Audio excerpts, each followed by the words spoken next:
Paz y bien, soy Fray Emilio, capuchino. Es curioso ver la historia. A mí siempre me ha gustado acercarme a las anécdotas, ¿no? Sobre todo las simpáticas o las curiosas de la historia, porque en cualquier historia, ya sea la universal o las particulares, siempre hay esos momentos curiosos y especiales, ¿no? Los capuchinos también tenemos esos momentos especiales, esos momentos en los que te das cuenta de que hay un cambio precisamente por una anécdota o por algo aparentemente anecdótico, pero que hace que lo anterior y lo siguiente sea diferente.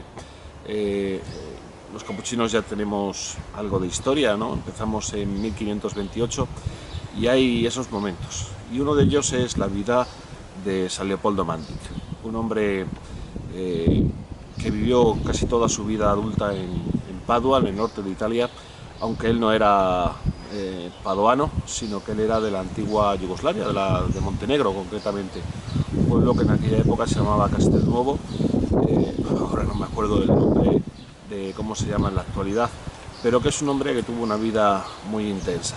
Él era de ese pueblo costero, en la costa del mar Adriático, y su padre tenía una flota pesquera, con bastante éxito según parece, pero que por diversas circunstancias el padre perdió toda la flota y quedaron en una pobreza muy dura. Tanto es así que cuando nació San Leopoldo, en torno al año 1866, su infancia fue de pobreza extrema. Tanto es así que siempre tendría problemas físicos debido a esa pobreza, ¿no? De hecho, su altura era 1,35 m, parte de muchos problemas de salud, de adicción incluso, provocados por la carestía. Pero esos problemas no le acobardaron. A los 16 años se va al norte de Italia y consigue que los capuchinos de la provincia de Venecia le admitan en la provincia y haga el noviciado, profese, se ordene sacerdote y ocupe incluso cargos de autoridad. A pesar de esos problemas de salud, fue una persona encargada de animar a los frailes. Tras 4 o 5 destinos más o menos breves, acaba en la ciudad de Padua, donde a la sombra de San Antonio, que no estaba en su convento, ya que la tumba está en el convento de los franciscanos, no de los capuchinos, allí estuvo gran parte de su vida. Una vida que estuvo marcada por 3 centros. Por un lado, el diálogo ecuménico. Él era católico, de padres católicos, de familia católica, pero en una zona donde lo que más había era la ortodoxia.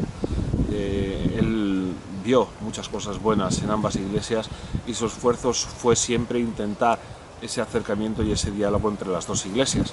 Físicamente no lo pudo hacer porque debido a sus problemas los superiores no le permitieron ir a esas misiones, pero sí que desde Padua intentó y consiguió que hubiera diálogo entre ambas iglesias, y por lo que sé, la Iglesia Ortodoxa de Montenegro reconoce el esfuerzo de oración, de trabajo y de interés que puso San Leopoldo en ese tema. Otro centro de su interés fue siempre la Virgen María, de quien era muy devoto. Siempre que celebraba Eucaristía lo hacía en el altar de la Inmaculada, y siempre que iba a visitar a un enfermo o que iba a atender a alguien o incluso cuando iba a confesar, siempre se encomendaba a la Virgen María, a la que tenía un gran cariño. Y su tercer centro fue el Sacramento de la Reconciliación. Fue un hombre que es conocido como el mártir del confesionario. En Padua dedicaba entre 12 y 14 horas al día a confesar. En una época en la que las confesiones eran duras, eran exigentes, con penitencias fuertes, él cambió el chip. Él se centró sobre todo en la misericordia. La parábola del hijo pródigo fue uno de sus centros a la hora de vivir el sacramento de la reconciliación, y estaba más preocupado en transmitir esa misericordia que en ser un juez o en castigar al pecador. Tanto es así que muchas veces le acusaron de ser demasiado benévolo, o incluso en el refectorio de Padua un fraile le acusó de tener la manga ancha. Y él, con total tranquilidad, se volvió, señaló al crucifijo que había en el comedor y le dijo: ¿y ese qué manga tiene? Ese esfuerzo hace que el sacramento de la reconciliación cambie dentro de la orden capuchina. Pocos años después saldría otra figura que hizo que él haya quedado un pelín oculta, quizás por esa estatura pequeña, aunque gran hombre, hizo que el otro tuviera mucha más repercusión, que es San Pío de Petrelcina, una provincia cercana a la de Venecia, a la de Foggia, y que también pues, sabemos de sobra todo lo que fue el sacramento de la reconciliación para él. San Leopoldo Mandic es el maestro de confesores.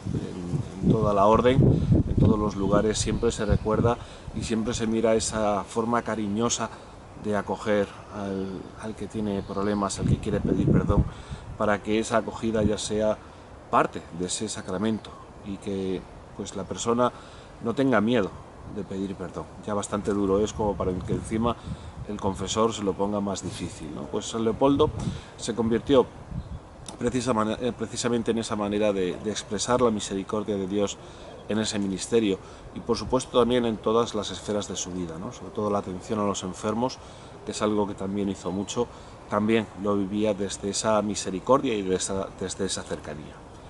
Un hombre que vivió no hace mucho tiempo, quizás una iglesia un pelín diferente a la actual, es antes del Concilio Vaticano II, pero que yo creo que sigue teniendo vigencia, ¿no? Y cuando yo estoy en el confesionario reconozco que me acuerdo muchísimas veces de esa manga que tiene Jesús, ¿no? de cómo Jesús al arrepentido le perdona.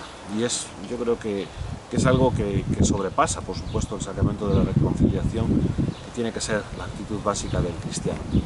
Por eso la figura de San Leopoldo para mí sigue siendo actual. Y la verdad es que me gustó muchísimo que con el año de la misericordia el Papa Francisco quisiera juntar a esos dos maestros de confesores, ¿no?